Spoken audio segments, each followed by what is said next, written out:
Oi, gente, tudo bem com você? Você me conhece? Eu sou o Raimundo Alves e hoje eu estou aqui para bater um papo para lá de especial com a minha amiga Lani Lucena. Lani é psicanalista, escritora e olha, é uma alegria para nós estarmos aqui, então eu agradeço desde já a sua audiência, o seu carinho, muito obrigado. E nós estamos felizes, Lani, porque você aceitou tão gentilmente esse convite para estarmos aqui. Me sinto muito honrada de estar aqui hoje, de alguma forma contribuindo com quem vai nos assistir, né? Fico muito feliz pelo convite. E atualmente eu estou em Pernambuco, né? No interior, a cidade chama-se Salgueiro. Então, uma cidade, digamos assim, relativamente pequena, bem pacata. E daqui eu desenvolvo o meu trabalho, também os meus trabalhos online. Lani, a gente assim queria iniciar essa conversa assim perguntando para você, pedindo, aliás, para você falar um pouco sobre gerontologia. Bom, a gerontologia, né? A gerontologia, eu, na minha prática, até mesmo na psicanálise, em algumas especializações que eu fiz, eu senti a necessidade, né, de ter mais contato com conhecimentos relacionados ao envelhecimento. E aí eu me deparei, né, com a gerontologia. Mais ou menos em 2019 eu participei de um congresso de gerontologia e geriatria. Então, muito me encantou. E a gente sabe, né, que a nossa sociedade está envelhecendo, né? Estamos envelhecendo. E também, olhando assim no meu entorno, eu percebo pessoas da família, né, que já estão numa idade bem avançada e fico observando, né, essas necessidades. Então, eu senti, né, de cursar no caso, a minha terceira graduação, a minha terceira formação, né, na área de gerontologia. Então, a gerontologia, hoje, ela é um ramo da medicina, né, existe a geriatria e a gerontologia. Enquanto a geriatria trata da saúde, está focada mais na saúde, né, digamos assim, fisiológica, né, do idoso, a gerontologia está direcionada para a qualidade de vida. Então, são diversas áreas onde um gerontólogo vai poder exercer as suas atividades, pensando em estudar maneiras, né, de proporcionar uma melhor qualidade de vida para essa população. Então, é um campo assim que eu fico apaixonada. Ah, que belezinha. Percebe-se essa paixão, esse gosto. Desacelerar para uma melhor qualidade de vida. Bom, eu acho que todos nós, né, hoje em dia, percebemos o quanto a nossa vida cada vez mais está acelerada. As pessoas sempre reclamam, nossa, o dia deveria ter 48 horas, assim, não tenho mais tempo para nada, está muito corrido. E a gente percebe também, né, os consultórios, as clínicas, né, os ambientes, né, que tratam da saúde, abarrotados de pessoas, né, com necessidade, né, de se reorientar na vida para cuidar da própria saúde, né, seja através de depressão, estresse, o próprio burnout. Então, as pessoas, elas precisam olhar mais, né, para essa rotina. E sempre fica essa sensação de que a gente precisa parar um pouco, né, para se perceber, para se autoconhecer, enfim. E, Lani, então você está percebendo mais que ninguém que está na área, que a vida, assim, está um pouco agitadinha, corrida, como alguns costumam dizer, alguns querendo mais que 24 horas. E me diga, então, quais são os problemas de uma vida agitada, acelerada? Como a gente percebe, né, eu mesmo acho que em época de pandemia, acho que a pandemia, óbvio, né, nós tivemos enormes, né, grandes prejuízos, e assim, a gente também, nós tivemos oportunidades, né, de aqueles momentos de longos períodos, né, trancados em casa e tal, de olhar um pouco mais para essas necessidades, né? Então, hoje o que a gente observa muito? Pressão por produtividade, esse excesso de informações, cada vez mais nota um fluxo muito grande de informações e às vezes as pessoas elas se sentem como se elas fossem obrigadas a ter que consumir tantas coisas. Então são muitos estímulos e óbvio que as consequências desse ritmo tão acelerado vem o estresse crônico, ansiedade, burnout, a perda de conexão consigo mesmo, né? A gente percebe muito as queixas sobre ansiedade, síndromes, né, como pânico, a própria depressão. E aí a gente vê que muitas vezes eu estava sempre conectada com coisas simultaneamente, né? Então, assim, tem uma agenda muito cheia. Lani, explica melhor essa ideia de desacelerar não é tornar-me improdutivo. Então, as pessoas elas têm essa ideia de que se eu desacelerar, eu vou me tornar uma pessoa improdutiva. E isso é um mito, né?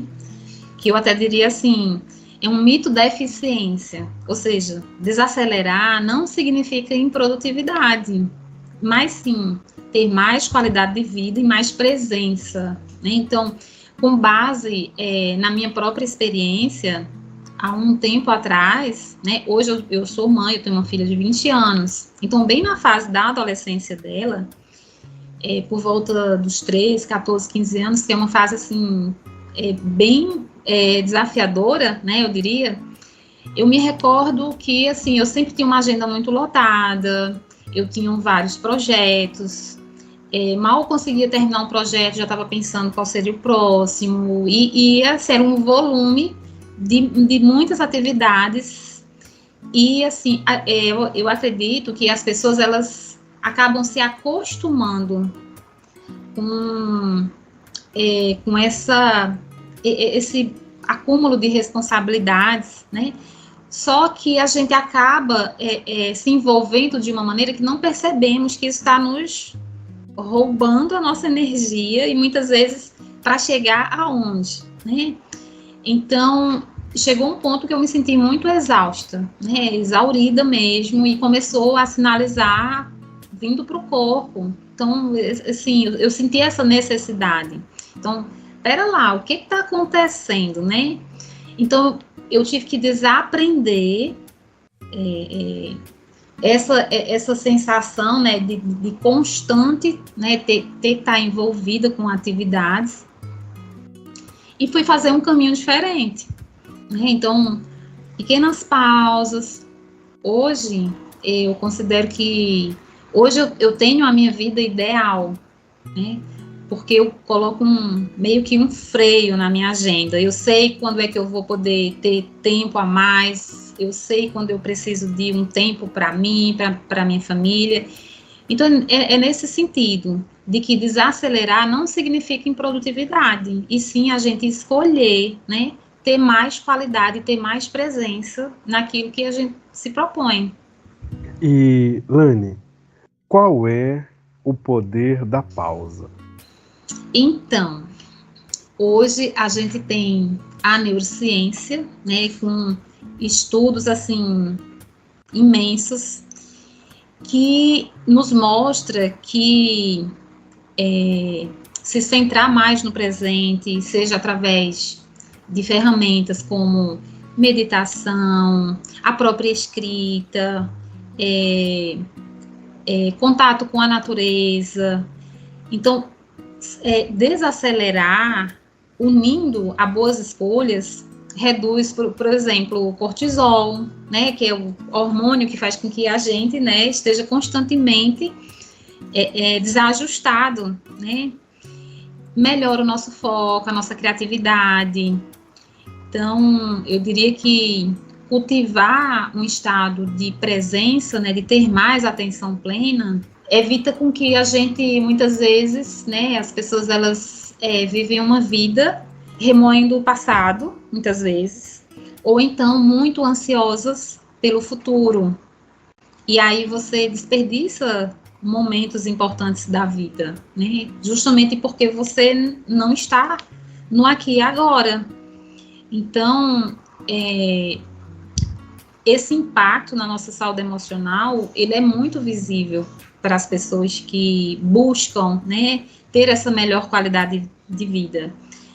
É óbvio que, enquanto jovens, né, digamos que é incomparável a energia que um jovem tem para uma pessoa com, sei lá, 35 mais, né, digamos, 40 mais, 50 mais. Então, cada vez mais eu acho que as pessoas elas precisam se conscientizar de que existem as fases e que para cada fase a gente precisa aprender essa nova maneira, né, de sermos produtivos, mas também estarmos, né, de uma forma equilibrada, né, com o fluxo das nossas atividades. Isso ajuda muito a regular as nossas emoções, a gente vai ter mais clareza, inclusive até mesmo para fazer novas escolhas, para ter decisões.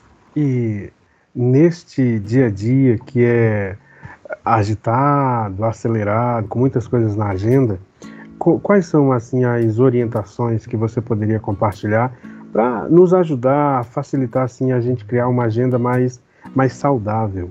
Uhum.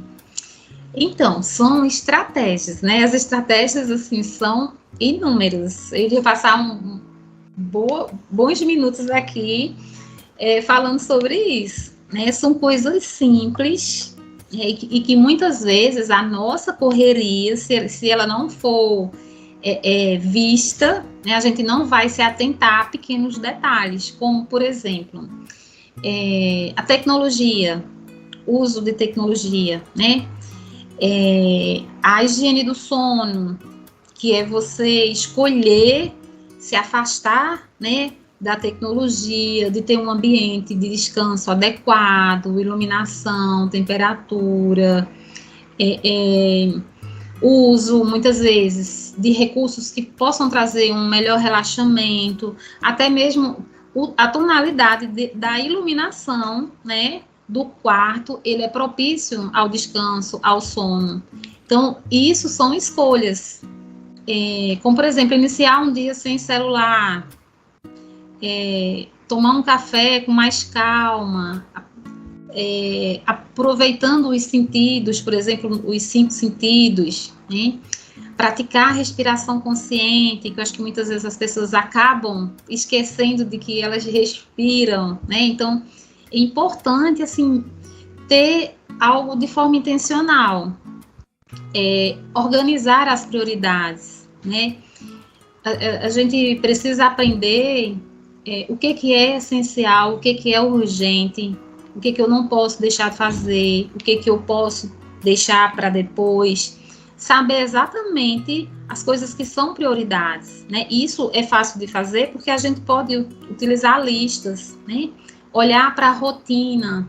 Uma dica que eu sempre falo para as pessoas é observar a sua rotina de uma semana, o horário que atualmente você acorda, quais são as prioridades no início do seu dia. Eu até falo assim, que muito provavelmente você tem uma previsão de como será o seu dia se você observar o início do seu dia.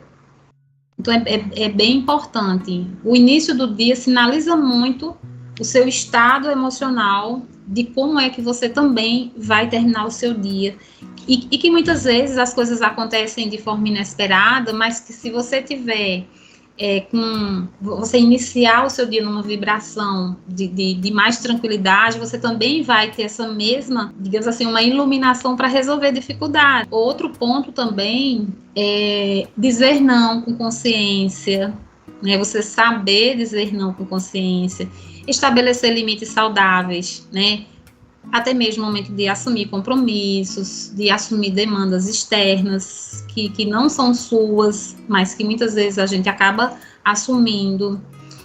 E, principalmente, às vezes as pessoas elas têm tempo para o filho, para o esposo, para um bichinho de estimação, um animalzinho de estimação, para o trabalho, para várias coisas e não tem tempo para si mesma. Então, criar no seu dia o meu momento, momentos de silêncio, que é mais do que o quê? Reduzir ruídos, praticar solitude, que não, solitude equivocadamente não é solidão, mas é solitude, é você encontrar prazer em estar consigo mesma, né? Então, dar espaço para a própria criatividade, porque quanto mais de você exercitar, ter esses pequenos momentos, você vai adquirindo mais clareza, né? Então, assim, é uma série de recursos que a gente pode usar e que são tão simples no nosso dia a dia. Bom, você é escritora, e aí você falou que um dos recursos é a escrita. E como funciona exatamente? Então, qual que é o papel da escrita, né, no processo de desacelerar? Eu utilizo a escrita desde pequena. A escrita sempre me acompanhou em várias fases da minha vida, desde a infância, adolescência, a maternidade, o meu trabalho, né? E hoje eu uso, vez ou outra, no meu trabalho também, até mesmo como psicanalista. Muitas vezes eu utilizo a escrita como um canal, onde aquela pessoa ela vai estar se sentindo à vontade para fazer ali uma livre associação com palavras. A escrita é simplesmente uma escrita expressiva, ela trata de quê? Da pessoa poder liberar os seus pensamentos, né, de uma forma horas intencional, horas não intencional, que seja uma escrita livre, né, com calma. Tem até uma autora chamada Julia Cameron, que ela escreveu um livro chamado O Caminho do Artista. E nesse livro ela menciona sobre as poderosas páginas matinais, que são o quê? Simplesmente você acorda e você escreve, sem ter um roteiro. Escreve sobre uma preocupação, escreve sobre uma preocupação que você tem com algo, uma insatisfação. Apenas escreva. E ela fala que esse ato de escrever, com o tempo, você vai obtendo clareza sobre situações que antes para você eram muito ainda desconhecidas, né? Eu acho também que as pessoas falam muito sobre você poder resgatar coisas positivas, momentos positivos do seu dia a dia, sei lá, de repente relatar coisas, dias importantes que você teve, resgatar memórias, né? Algo também que é bem significativo nessa escrita e que, inclusive, atualmente, eu estou na reta final de escrita de um livro que fala sobre escrita autobiográfica. O livro, eu ainda estou naquela fase de escolher o tema do livro, o título do livro, mas provavelmente vai ser Fiando a Vida, que tem inspiração na teoria dos setênios, do Rudolf Steiner, onde a gente vai resgatar memórias de cada uma dessas fases, de 0 às 7, de 7 aos 14, e assim o leitor ele vai ser conduzido a escrever a sua autobiografia. Então, a escrita expressiva, ela tem, assim, inúmeros benefícios, né? Existem pesquisas, né, que comprovam. Um grande estudioso, James Pennebaker, ele tem vários livros que falam sobre o poder da escrita, né? Inclusive artigos, pesquisas, assim, bem vastas nesse campo, e que nos mostram, né, comprovam que a escrita realmente ela tem essa finalidade terapêutica para alguns casos. Então, este é o poder da escrita. E aí, eu queria que você falasse um pouco mais sobre a sua metodologia. Gente, a Lani desenvolveu uma metodologia que ela chamou de metodologia das cartas flor e ser. Por favor, fale mais sobre isso. Então, como eu falei, né, assim, eu sou uma apaixonada, uma pesquisadora pelos benefícios da escrita. Essa metodologia, ela nasceu em 2018, né, justamente porque eu senti essa necessidade de fazer com que as pessoas elas pudessem olhar para o seu momento atual, né, considerando as 4 dimensões do ser humano, né, que é a dimensão física, mental, emocional e espiritual, e a partir das cartinhas, né, ela é mais ou menos como se fosse um baralho, né, um baralho, e existem cartas de conceito, cartas de reflexão, que vai levar a pessoa a fazer um mapeamento do seu estado atual em relação a essas áreas, né, que são 12 pilares, e posteriormente, olhando, né, se deparando com esse mapeamento, é possível a gente fazer uma leitura através da psicologia das cores sobre esse momento da pessoa e ter uma condução utilizando o recurso da escrita. Então, existem umas cartinhas de tarefa, as quais a gente vai conduzir um processo de escrita, olhando para as áreas que precisam de um olhar, né, que estejam, digamos assim, áreas necessitando de uma dedicação maior da pessoa. E aí, à medida que o processo vai acontecendo, obviamente as outras áreas vão sendo arejadas também, e a pessoa ela vai poder fazer mudanças, né, mudanças muitas vezes significativas na vida. Então, é um processo bem interessante das pessoas viverem, e que também não é só para adulto, existe uma versão também para adolescentes, né, contemplando a temática adequada para a fase da adolescência. Onde é que a gente pode conhecer mais sobre o seu trabalho, esse projeto, essa metodologia, Flor IC, onde é que o nosso amigo, a nossa amiga pode encontrar? Então, tem o site, né, que chama-se psiqueanalise.com. Lá no site do psiqueanalise.com existe todo um aparato de informações referente às cartinhas, aos livros, à certificação dessa metodologia também, enfim, psiqueanalise.com. Então lá a gente vai encontrar essas informações, como isso funciona. Muito bem. E bom, a gente está chegando ao final já da nossa conversa, gostaríamos de poder ficar um pouco mais. Por favor, onde é que o nosso ouvinte, a pessoa que está do outro lado, pode te encontrar? Quais são as suas redes sociais, os seus contatos, por favor? Então, tem o meu perfil pessoal, onde também muitas vezes eu divulgo muitas coisas, que é o psi.lane.lucena, e o próprio perfil do Psiqueanalise no Instagram. Muito bem. Atualmente você atende em Salgueiro, mas atende também online aí para todo mundo. Sim, isso? Online também. Então, para finalizar, eu gostaria que você pudesse indicar um livro. Um livro? Bom, um livro que eu estou degustando atualmente, hoje, inclusive ele está aqui bem pertinho, é esse livro aqui, A Psicanálise dos Contos de Fadas, que é do Bruno Betterhin, acho que é assim que pronuncia, né? É também um campo que me chama bastante atenção, né? São os contos que são potencializados também através da escrita. Muito bem. Bom, então, olha, muito obrigado mais uma vez. Obrigado a você que esteve conosco até o presente momento. Lani, olha, a gente realmente agradece, tá bom? Pelo seu tempo, bom, pelo que você contribuiu para o nosso crescimento, para a nossa reflexão. Eu gostaria que você pudesse, então, deixar um recado para essa pessoa que nos acompanha nesse momento.